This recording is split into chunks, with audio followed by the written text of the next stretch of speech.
What looks different? Oh, I'm not wearing my hat. Well, now you know why I wear a hat often. Jesus Christ. Welcome to the program. It's called Golden Days. There's no game tonight, but there is some great news that dropped pertaining to your Warriors. It made me happy. I figured why not transfer the exuberance over to the audience. Jesus Christ, I look like shit. Forgive me for that. Welcome to the program. Seth Curry is a member of the Golden State Warriors. And this is the Golden Days. We are powered by FanDuel. Let's go. Welcome to the program. My name is Cyrus Saatsaz. You can follow me on Threads and Instagram at DogWild. Over on Twitter. My handle is at Surf Journalist. The program on most, if not all, social media platforms at Golden Days Pod. The Warriors play the Thunder tomorrow, and if you're curious to know what the line is for that game, that's what I'm here for, and that's what FanDuel's here for, the official sports book of the program, and that includes the Believe Network, which we're proudly a part of as your Golden State Warriors program on the network. Ooh, and the Golden State Warriors, they're not going to have Stephen Curry tomorrow.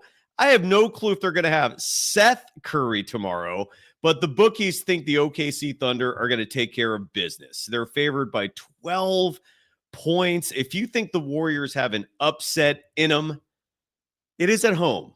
It's also a super late start. I feel like that's a little more advantageous to the Warriors. 8 p.m. here is 8 p.m. for us. That's like 10 p.m. for the Thunder. The money line is plus 480 for your Golden State Warriors. The OU on that one, 220.5. The Thunder, one of the best defensive teams in the NBA. Although the Warriors, I'm going to read some stats to you in just a moment. And these stats are going to pertain to why the addition of Seth Curry, why the impending return of DeAnthony Melton is so huge. The Warriors come into today, the first day of December. We're in December. That is absolutely crazy.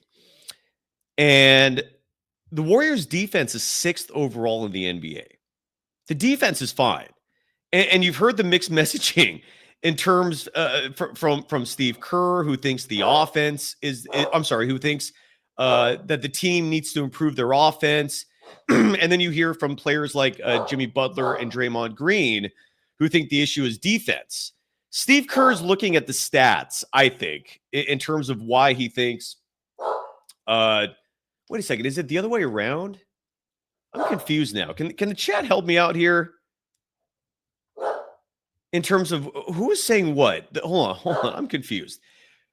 Steve Kerr was saying that the Warriors' issues are offensively, and then Dre and Jimmy thought it was defense. I can't remember.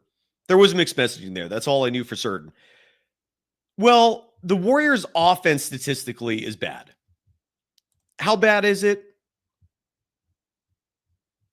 I'll tell you.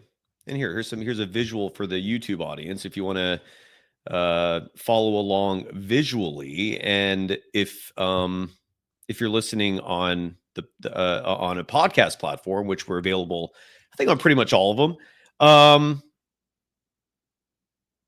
then I'll articulate it for you. and here's how it goes. The Warriors offense here on Monday, December 1st, is 22nd in the NBA in scoring. They're averaging 114.5 points per game. They're also 22nd in offensive rating. Usually offensive rating and points per game correlate. Sometimes there's a slight differential there, but and in case you're unfamiliar with what offensive and defensive rating means, offensive rating represents the number of points you score per 100 possessions. Defensive rating adjusts accordingly, how many points you give up per 100 possessions. The Warriors are 22nd in the NBA in offensive rating. 22nd. And side note, folks in the chat, no, I did not just wake up Julie Bashir, but it's just, again, People in the chat bringing up LJ Crier too, which is we'll talk about him in just a second. They're also 24th in field goal percentage. They're one of the worst shooting teams in the NBA. They're 22nd in free throw attempts, which is important. In case you're unfamiliar, scoring is at record highs in the NBA right now. And if there's one measurable that explains why so many teams are scoring so many more points, it's free throws. Teams in the NBA are getting to the line. Not the Warriors, though. They are 22nd in free throw attempts. One of many reasons why you do not let Kuminga sit on the bench. He is one of your top get-to-the-line players, him and Jimmy Butler. And then last but not least, in terms of the numbers I'm going to present to you here real fast, they're 16th in three-point percentage. That's bottom half of the NBA. Yet, they're second in three-point attempts, which is all the more reason why when the news dropped yesterday, the Sunday wrapping up the Thanksgiving holiday weekend, that Seth Curry was finally coming to the Warriors, my sentiment was, we go with Sizzler. Oh, you damn right. Anytime there's good news, anytime something brightens my world, I always think back to that film. Came out in like the 90s. Is Sizzler even still a thing, by the way? I think Sizzler's long dead, right? Well, when I was a kid, Sizzler was the spot. It was the place that us middle class, lower middle class, poor kids dreamed of going, mainly because of the all-you-can-eat shrimp. It was absolutely divine. Some people love the salad bar, but the all-you-can-eat shrimp was absolutely phenomenal.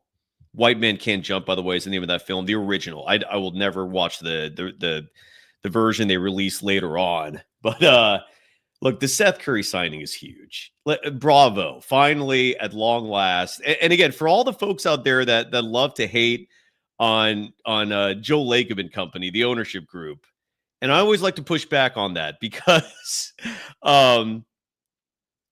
it could be so much worse. It could be one of the former owners of the team still in control. You would never want that. You could have Vivek. I don't know if Steve Ballmer is necessarily a bad owner, but dude's about to get in some legal hot water, maybe. And his team sucks. Dude, Joe just wants to win. And I'm never gonna fault an owner who has that modus operatus. He likes to keep things interesting. He keeps things relevant. Every time the impending doom is felt in Dub Nation in terms of this Warriors team not looking their best, in terms of some panic starting to emerge, this team makes moves. This team takes action. They want to stay relevant. They want to stay successful. Kudos to Lacob and company for finally bringing Seth in. And then DeAnthony Melton. The Golden State Warriors play the OKC Thunder Tuesday, tomorrow, 8 p.m. again, thanks to Peacock.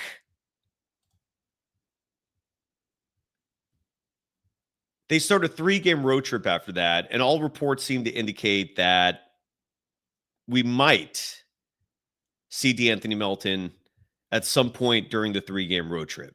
That would be absolutely phenomenal. Here's the link if anybody wants to join the program and share your thoughts about the DeAnthony Melton signing. I was going to add some numbers because there seems to be a lot of concern among the fan base that with or without Seth Curry, we're still going to be seeing a lot of Brandon Podziemski minutes. And Podz is getting the Kuminga treatment lately in terms of just a lot of people having turned on him, very different reasons than Kuminga. With Kuminga, from everything I sense and feel, it all started when he called out Steve Kerr for the egregious usage, the egregious minutes. And then soon after that, you started to have, you had all the Steve Kerr loyalists and apologists come out and just say, how dare he actually question the man in charge. What an a-hole. With Brandon Pajemski, it's just almost the complete opposite, where we have a double standard where he can do no wrong and he'll get minutes no matter what. If he makes mistakes, he gets penalized like a whole quarter. But the production does not typically match the minutes, meaning for a player who's third on your team in minutes, you'd expect more. And I saw a nickname the other day, which I think is, I think it's going to stick for Podz. And it's funny. I don't know if mean's the right word. I don't think it's mean-spirited, but someone called him a dollar store Dre. And that's in my head now. That's in my head now. Because that's what Brandon Pajemski is in Steve Kerr's mind. He's another Draymond Green out there. That's what Steve Kerr sees. A controllable Draymond Green, a Draymond Green you could yell at, a Draymond Green. Because keep in mind, remember, Draymond Green has a green light to shoot threes just as much as Pajemski does. Draymond Green has a green light to do pretty much whatever he wants. Pajemski does not have that much freedom. I mean, if Pajemski is playing iso ball, he gets screamed out and penalized for a whole quarter. But I wanted to share good news because I did some research on two players, one a former Warrior, one now a current Warrior. And because I was curious to know what their presence, what impact it had on Pajemski's minutes. One was Dennis Schroeder, who the team traded for, and I believe his first game with the Warriors last year was December 21st, or was it 12th? I'm being a little dyslexic here. Forgive me for that. And Schroeder got his minutes, and I was curious to know, like while Schroeder played, did that affect Pajemski's minutes? No. Pajemski was still getting his minutes. And then there was DeAnthony Melton, who played all of 6 games for the Warriors last year. And I was curious to know, well, did that affect Pajemski's minutes? No. But Melton did get his minutes. So I don't know ultimately what Seth's arrival, what impact it's going to have in terms of Pajemski's minutes, Buddy Hield's minutes, GP2's minutes. But I bring those 3 up because in terms of the pecking order of this team, in reference to talent, you'd think those would be your end of the bench guys on this team. But instead, they're like heavy rotational pieces. And that's Steve Kerr for you. That's the entire crux of massive issues that we talk about on this show. Who plays what, when, where, why, how? And I want to see Seth get a real role here, all right? Because the same source that told me we were not going to see Seth Curry play until December, that source was right, by the way, also said that to expect him to be an end of the bench, Thanasis type player, meaning like a cheerleader, meaning like just someone who is there more for moral support, more for a chemistry building than actual production of the court. I can tell you this with damn certainty. He is already a better option than Buddy Hield, than Brandon Pajemski, than GP2. No disrespect to any of those players either. This is professional basketball we're talking about here. And we're discussing what the right and wrong moves are for this team. That's just my opinion on the matter. I could be wrong. Now,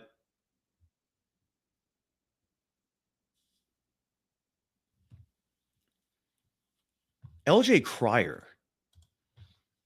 I actually did not see that news. If he did get promoted, bravo.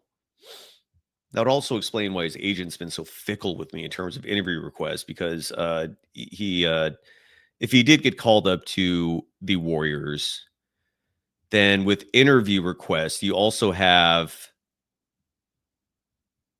PR to deal with. We also have some sound, by the way. Oh, let's hear this. Is this new? Did Seth Curry address the media already? I guess he did. Let's hear from Seth. Oh, wow. This is late breaking. I was not expecting sound bites to go along with the show today. Let's hear from Seth Curry. And then while we're listening to him, we'll see if there's any news on LJ Crier. I can tell you this in terms of official news. Jackson Rowe, the team's two-way player who might have gotten some minutes this season in garbage time, got waived. And I'll look up LJ Crier real fast. But let's hear from Seth Curry, who apparently has met with the media. I'm elated about that. I thought we weren't going to hear from him until pregame tomorrow. That's when I thought the introduction was going to come. But this is courtesy of Clutch Points. More specifically, their beat writer, Kenzo Fuku. Hope I got the name right. Is that his name? It's actually Kenzo Fukuda. I apologize for that. And here is Seth Curry talking about finally joining the Golden State Warriors. Sorry, I'm lagging here. There we go. Let's listen to one of the Splash Brothers. The Splash Brothers are back, folks. That's awesome. And real quick, I could tell immediately you got to have to turn the volume up on your device because this was fed to a cell phone. Try to stay in best rhythm as possible every day as far as getting in the gym every day, getting my workouts in, and staying sharp, trying to get some live play with trainers or other players whenever I can. But it's been tough just mentally, but kind of flew by. Seth, you said it was tough mentally. I guess how did you stay, positive, or how did you stay focused just during this lull? I knew they would come eventually. So that's just kind of look forward and, like I said, trying to stay positive. My agent was always telling me is those 20 when you're in the league and around it, how 20 games of that month goes by so fast. So this would be no different. So my agent was helping me try to keep my mind right, and also talking to Steph and getting his pulse on the team and him asking me what I see from the team and just and things they can do better out there on the floor. So I was fine. Just it was weird not being in a locker room every day and going to shoot around and going to games for the first time in 12, 13 years. Hey Seth, just wondering how you're. Oh, it stops there. Also, the LJ Crier thing, everything I'm reading up on it is the news is not official yet, but multiple reporters are reporting that that's going to be an impending signing. Again, the only thing official I've seen is that Jackson Rowe got waived, but then we have a lot of follow-up reports indicating that LJ Crier will replace him on the roster. This is just great news. And look, for the folks out there who consider this to be disappointing news in the sense that, sorry, where's my screen? What's going on here? I'm just off my game tonight. I apologize. But for anybody out there who's feeling a little disappointed that the team's not addressing their size issues, here's my words of encouragement to you. This is in terms of what I've seen this year that gives me some hope. And side note, Curry Flurry, thank you for the membership. A new Golden Dazer officially. And what that means is all your chats moving forward have my full-blown attention. It gets highlighted saying, let's go, let's do this. Hell yeah, dude. I'm stoked on it. The LJ Crier signing, another massive positive. This kid has been lighting it up in the G League. I'll find his stats again. I read it to you folks a couple shows ago, but he has been excellent. I mean, if you remember him from the preseason where he was hitting like game-tying threes, he was playing big boy basketball. The kid can play. And Anthony Slater is reporting it as well. Okay, so my apologies for that. I have not been on the socials in a couple hours, and of course, 2 hours the LJ Crier news dropped. So Anthony Slater reporting that the team is planning to add LJ Crier on a two-way deal, averaging 24.3 points per game in the G League. Averaging 41.4% shooting from deep. I'm excited. And for the folks out there, again, who are worried about the size of this team, let me tell you this straightforward. Thank you, Bloomer, by the way. That means a lot. When the Warriors go small, what usually happens is other teams adjust to them. We've seen this with almost every team on the schedule this year. with the exception of the Houston Rockets, who are a very legitimate team who makes you play to their style. Like the Warriors cannot get away with small ball against a team like the Rockets, who, side note, for all the folks out there who insist, spacing, bro, you got to have spacing. Yeah, look at the Rockets. They have the number 1 offense in the NBA, and spacing is not why. It's because they're huge. It's because they're about to set records for offensive rebounding, and the second and third chance points from those offensive rebounds, because they're so big and because that size is so close to the rim, it makes those shots high percentage. And as a result, you have the number 1 offense. Size still matters in basketball. Now, what the Warriors are doing, however, and the reason why I'm encouraged by adding players like Seth Curry and LJ Crier, is they're so lethal as three-point shooters. Seth is a career 43% three-point shooter. 43. He hit 45 last year. He's also not bad defensively, contrary to what some people say. Now you add this gamer in LJ Crier. And I know that it's insane wishful thinking that Steve Kerr is going to play the right guys. I get that. But at least we could wish for something. Like, when the talent is simply not there, that's where the doom and gloom starts kicking in. When the talent is there and you have a coach like Steve Kerr, who's, I've used this word repeatedly, obtuse, right? Stubborn, insisting his way is the right way. There's at least a hope that it'll come around, right? You can't really hope that talent is going to come around. You also have some really big voices in this locker room now. Key one being Jimmy Butler, who's pushing back a little bit, right? So I'm hopeful. I'm actually very hopeful. The LJ Crier thing, I literally learned that after the show started. Julian Bashir, thank you for that. The Seth Curry story was what I wanted to talk about, just in terms of just how awesome it is. But yes, touch of madness. And this is the bottom line. To keep things very simple, Seth Curry and LJ Crier are upgrades. If they play. If. Huge if. But I'll take that if. It's better than just being it's better than being the Clippers. It's better than being the Kings. The Pelicans, I feel like, have talent. I don't know. That whole scene just stinks. The Jazz, better than being the Jazz. 2 years from now, the Jazz could be very legit, but not now.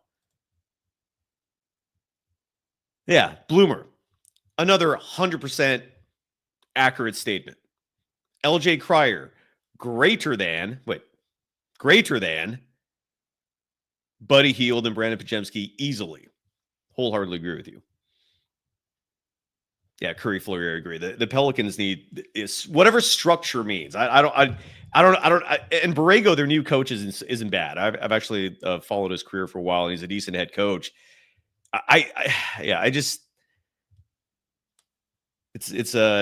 don't like using that IQ word because it's so subjective, but they just need better IQ in that building. And I don't know if Joe Dumars is it, but for the Golden State Warriors, this is all good news. These are positives. And what I've been seeing time and time and again, I want to look at the Warriors schedule real fast, just to give you some very specific answers here in terms of who the Warriors have played, and more specifically, who the Warriors have forced to adjust their 5-man lineups to Golden State's. The Pelicans game, for example. Sure, I saw a lot of Jose Alvarado minutes in that game. I saw a lot of small ball minutes in that game because other teams are forced to adjust to them. That's the Steve Kerr mentality, right? I'm going to sacrifice size and make you adjust to me because even though I'm smaller, I'm way faster, so I'm getting to the rim easier. I have the shooting. Well, not this year with Buddy Hield and Podziemski. I think we're coming to the realization is going to be a 38% three-point shooter. Not bad, but that's not elite either. His second year of college, he was 43.8%. I think that's what they were really looking for. But you look back on the schedule. Utah adjusted their 5-man lineup and went smaller. Portland hasn't had to. And I think that's a huge reason why they've been running the Warriors out of the building for 2 games now this season. San Antonio And with the Spurs, I don't know if that was necessarily an adjustment as much as that's just who they are. And if who they are is Wemby surrounded by wings and small guards, Steve Kerr's wet dream. You look at Jesus, I forgot the Warriors lost to the Sacramento Kings this year. They also didn't have any of their veterans. The Milwaukee Bucks game earlier this year, they lost that game, but Milwaukee was small. Memphis, they didn't have Zach Edey that game though. Point is, in the handful of games we have seen this season, where Golden State rolls out those 4-guard lineups that are just cringe, that are just just gross. I don't like it. That's ignorant. Yeah, the 4-guard lineups are. But let me say this. Whereas before we saw a 4-guard lineup that featured, and we've seen this quite a bit this season, where GP2, Podziemski, Buddy, and let's say the 4th guard is Will Richard, right? And then maybe your center is Jimmy Butler. If you replace Buddy and Podziemski with Seth Curry and then DeAnthony Melton, if LJ Crier can earn the trust of Steve Kerr, not to mention Stephen Curry's going to be back soon, those 4-guard lineups are not as icky, right? A 4-guard lineup, let's say, of DeAnthony Melton, Seth Curry, Will Richard, Stephen Curry, and then you throw out there like your 5th guy, Draymond, Jimmy, Kuminga. I don't hate it. I would hate it against the Rockets, against the Nuggets. You can't pull that off against those teams, but I don't hate it. It gives me a lot of hope, is what I'm trying to say. But Bloomer, you're absolutely right. Hobbit ball equals no bueno, not at all. But nonetheless, Seth Curry, and I'm just going to read you some numbers real fast, courtesy of Steph. Where did that press release go that had those numbers? God damn it. All right, I'll just look it up. Scratch. I mentioned already Seth Curry, his career-wise, is 43% from beyond the arc, which is incredible. More specifically, 43.3%. Last year, Seth from deep shot 45.6% in 68 games, mind you. It's not a small sample size. I'm elated. I try to find some good defensive stats. It's one of the most difficult measurables to make compelling arguments with in the NBA. The closest thing to it is matchup numbers, and even then, like, there's such a small disparity between every individual defender on a team. But I know a lot of you don't trust me when I say this.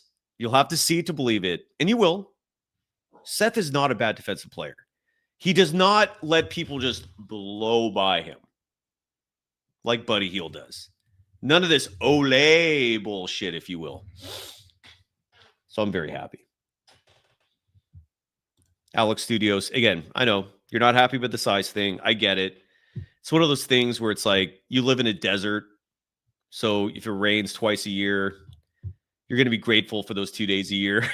You just got to be great. You got to take what you can get. You know what I'm saying? Especially with this coach. But anyways. Seth last year, I also wanted to add the points per game. He had a run between 2019 and 2022 where and well, I'll even go back to 2017. So between 2017 and 2022, which I think is safe to say is that we're the peak of his powers days. Seth is 35 years old, 2 years younger than Steph. I think his birthday is in May. Steph is March 14th. But these are his points per game numbers over a season since 2017. So in 2017, for example, with the Mavericks, he averaged 12.8 points per game. Next year, 7.9. That was a drop when he played for Portland. But then in 2020, when he was back with the Mavericks, 12.4 points per game. Then the next season, 15 points per game, playing for, 12.5 and then 15 points per game. The 15 points when he played for both Philly and the Brooklyn Nets. And then he slowly started to see his minutes diminish considerably because the year where he averaged 15 points a game, he was also playing 33 minutes a game. And then the following year with Brooklyn, his minutes went down to 19.9. The minutes, the points per game went down to 9.2. The following year, his minutes went down to 12.7. And so the points went down and so forth. My whole, what I'm trying to say here is expect damn good things, if not great things. I'm ecstatic. And then now we have LJ Crier, who I read you his numbers a moment ago. I'll read them again just because they're very worthy. And even though he's now in the Warriors, I'm not giving up on trying to get him on the show. If anything, now I can go to Mr. Ritter and say, hey, his agent, I won't say, it's easy to find his name, but I won't say it on the show. But his agent and I have been talking. Help me out, buddy. Help a brother out. I want to really quickly here. Actually, no. Let me read these LJ Crier stats, and then I'll finish up the show with what I wanted to talk about. But LJ Crier, where are his G League stats? Again, the G League is just a mess in terms of trying to find pretty much anything. Period. Not a lot of investment from the G League on their website. I digress. God damn. Not easy to find his G League stats. There we go. Let's see if this works. So LJ Crier on the season. Here we go.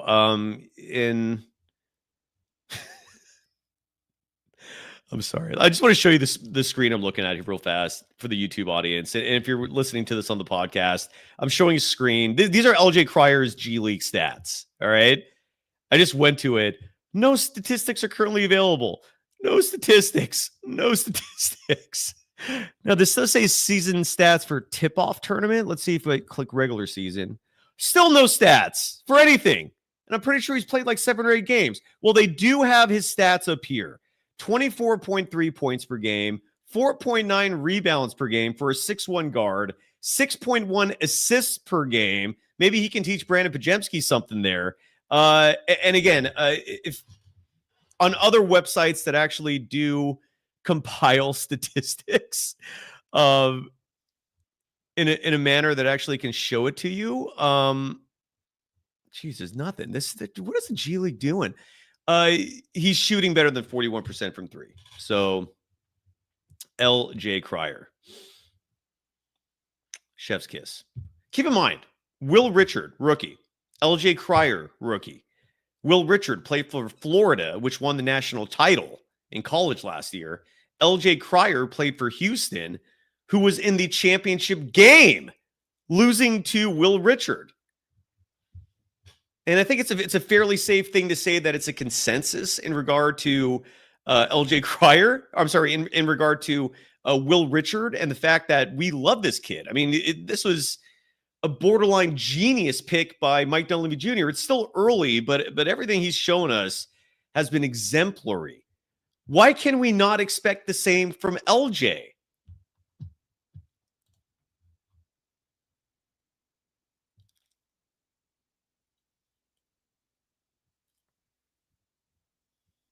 And then you have True Mentality, who with the reality check, I really hope you're wrong on this, but True Mentality writing that Podziemski's minutes as a result of these transactions are going to go up. And it's going to be Moses Moody and GP2's minutes who are going to be diminished. God, I hope you're not right. I really hope you're not right. I know you're being a little facetious there, but I know True Mentality saying it's going to be Quentin Post who loses minutes. Did you focus on the Quentin Post, by the way? And I don't know if this is a sign that net rating is just a bullshit stat that nobody should be citing, at least in terms of individuals. But Quentin Post is second on the team in net rating this year. It's like a plus 59, I think. The only player ahead of him in net rating this season is Draymond Green. Stephen Curry and Brandon Podziemski are 5th and 6th on the team in net rating. Their net rating stats are nearly identical. I think like Steph is like a +8, Podziemski is like a +6 on the year. Your friendly reminder again that net rating, unless you're factoring in 5-man lineups, is not an objective statistic. And when I saw that, all I kept thinking was, oh, so however Stephen Curry does, that's how Brandon Podziemski is going to do, because those two share the court so often. But let's pretend Brandon Podziemski is the winning player, and he's responsible for that net rating being as high as it is. Bullshit on that, massively. Simple message for anyone who thinks individual net rating means a thing. Fuck you. Yeah. Oh, hey, fuck you. Absolutely right. It's just a BS stat. Before we go, it is December 1st. That means Christmas is 25 days away. And I know we're dealing with a recession. Wallets are tight.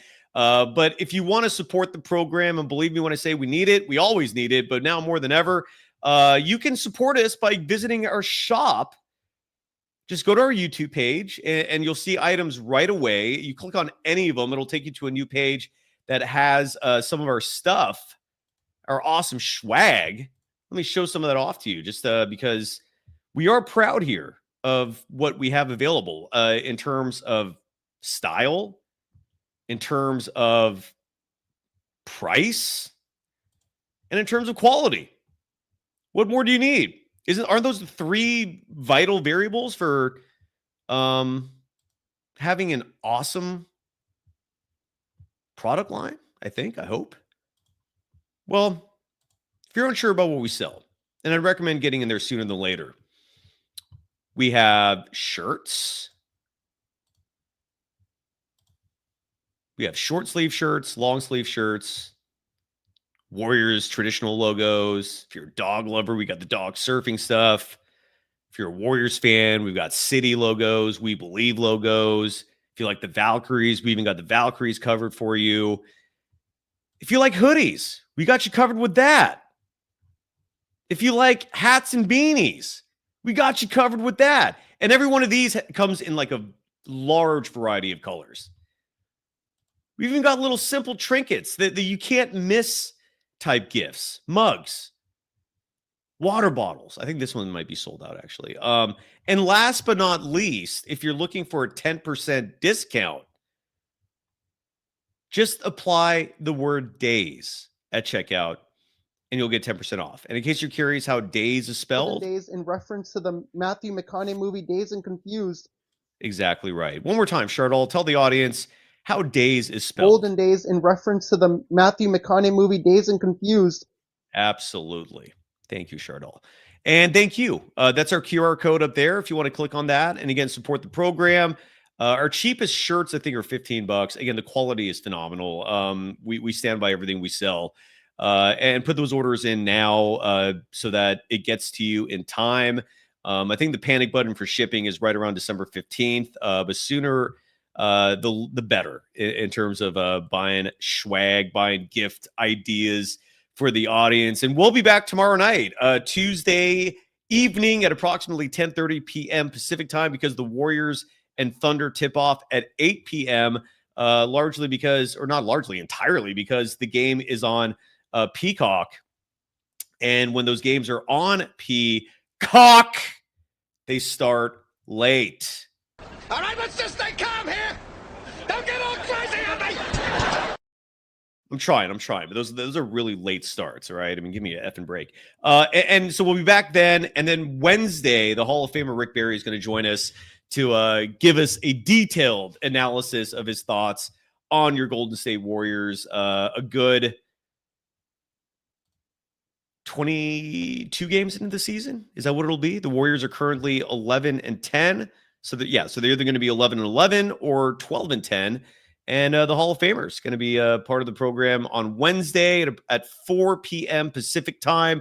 And one of many awesome things about Rick being on the show is he's cool with doing it live. So if you ever have questions for him, if you ever have thoughts for him, you're welcome to join the show and ask. Not much time for bringing people on live, but that's the schedule. And then the Warriors, in terms of their schedule, they play again the Thunder Tuesday,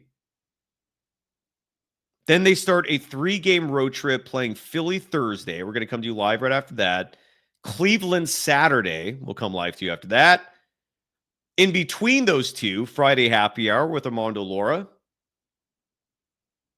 And then the road trip finishes Sunday, December 7th at the Chicago Bulls. And the hope is that DeAnthony Melton shows up during that road trip. So that's it. Oh, I love John Baby's optimism. We will win tomorrow. I hope so. Be a great moral victory. I just hope we see Seth. I really hope Seth Curry is a part of the rotation. Let's see real quick before we go if there's any other sound bites. And I think what I'll also do is do a scoreboard check before we wrap it up. I know there's no there won't be any finals, but we got to at least see what's going on around the NBA. Is there any sound besides when we played? The volume was so low on that thing. Slater post anything? Did Sam Gordon post anything? I feel like Danny Emmerman just gave up on posting multimedia elements. That's pretty much the whole beat, right? Yeah, I think that's it. No more sound. Oh, well. Well, hopefully we'll have such good news tomorrow. Hopefully we'll be coming to you following a win. And then we'll hear from Seth Curry in terms of his contributions. Who knows? If we don't see him at all, it wouldn't surprise me either. Yeah, no additional sound bites, but Kenzo Fukuda, one clip is better than none. Elsewhere in the association, they usually calls for some music.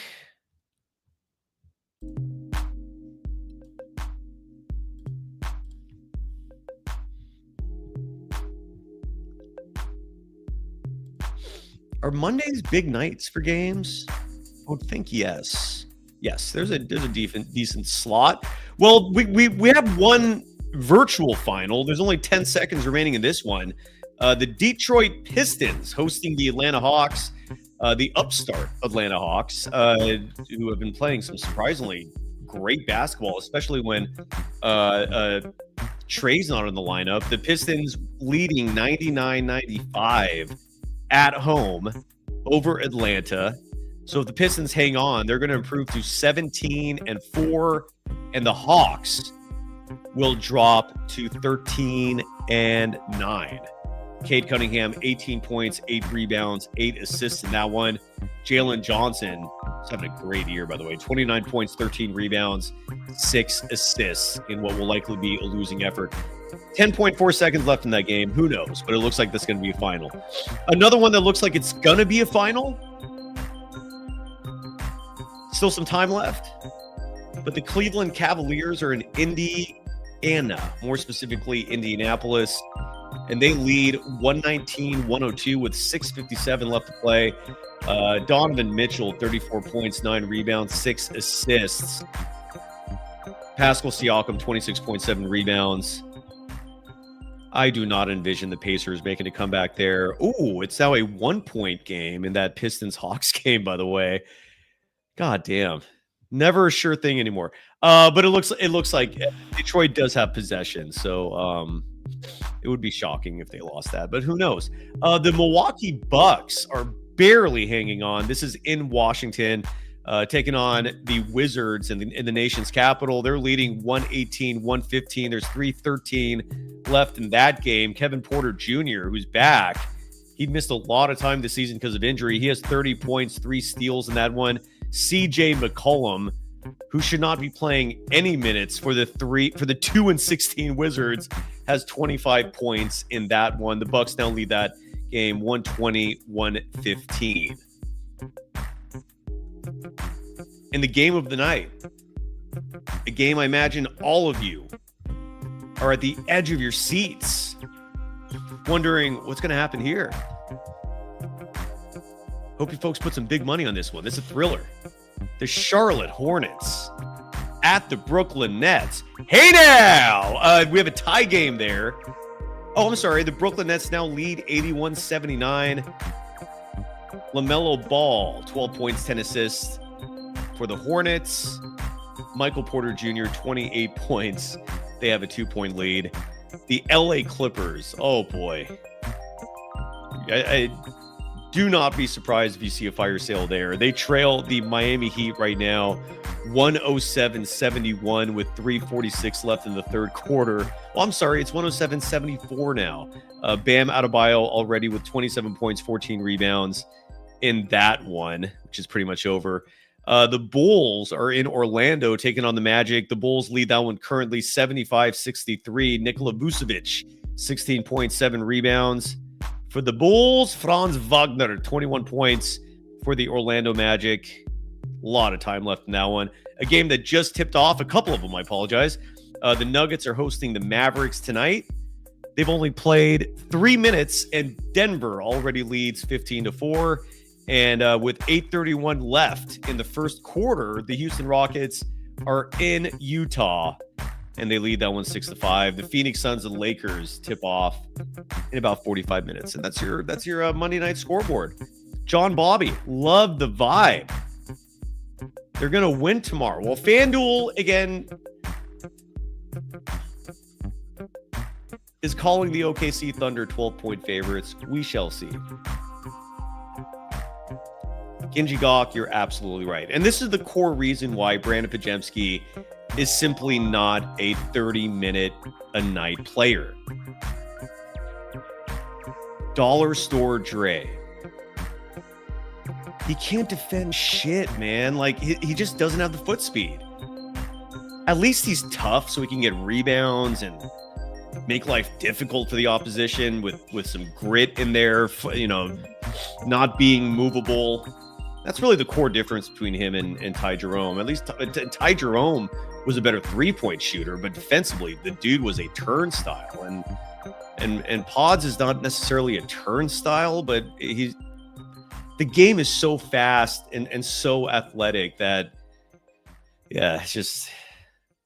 Touch of Madness is asking if Stephen Curry is going to play. No, he's going to be reevaluated Thursday, which means that we might see him in the second and or third games of the road trip. Again, every time you see me looking at the phone, it means I'm looking at the Warriors schedule. So Saturday and Sunday, it's the Cavaliers and the Bulls. You might see him in one of those. It wouldn't surprise me if you did. But he's out. And then Anthony Long. Yeah, I agree. Wholeheartedly agree. This team needs Anthony Lamb back in the worst possible way.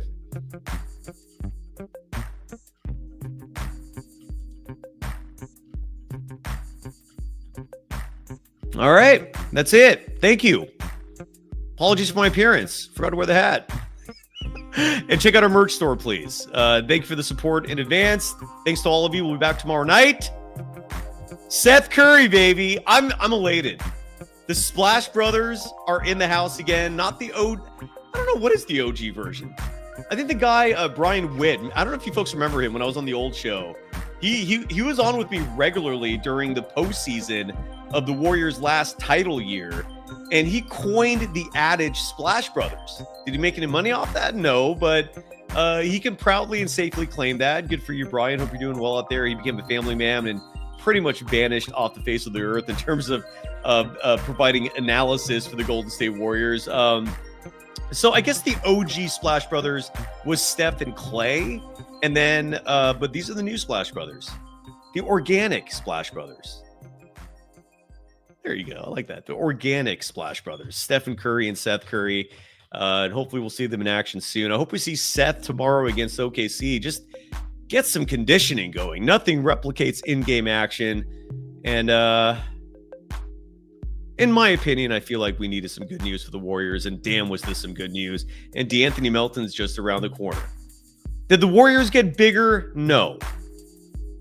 But did the Warriors improve with Seth, with LJ Crier, with DeAnthony Melton around the corner? Hell yeah. Is their shooting improved? Yes. Is their defense improved? Yes. all we can hope and pray for now is those three don't mean less minutes for, again, the Moses Moody's, the Quentin Post, the Jonathan Kumingas. It needs to be Buddy Hield. It needs to be Brandon Pajemski. It needs to be GP2. And I know GP2 has been playing solid basketball lately, but let's not kid ourselves, all right? He doesn't bring much offensively. He doesn't space the floor at all. For those of you that value spacing as much as you do and think that's the crux of the Warriors' success offensively, what spacing does GP2 provide? You know, but these guys bring spacing and good stuff. We'll see how it starts looking tomorrow. Thanks all of you again. We'll be back at this soon, tomorrow night more specifically. And then the Hall of Famer Wednesday, another post-game show Thursday, Armando Laura Friday, post-game show Saturday, post-game show Sunday. There's going to be a lot of shows coming up. Stay tuned. Thanks, everybody. Love you all. Bye-bye.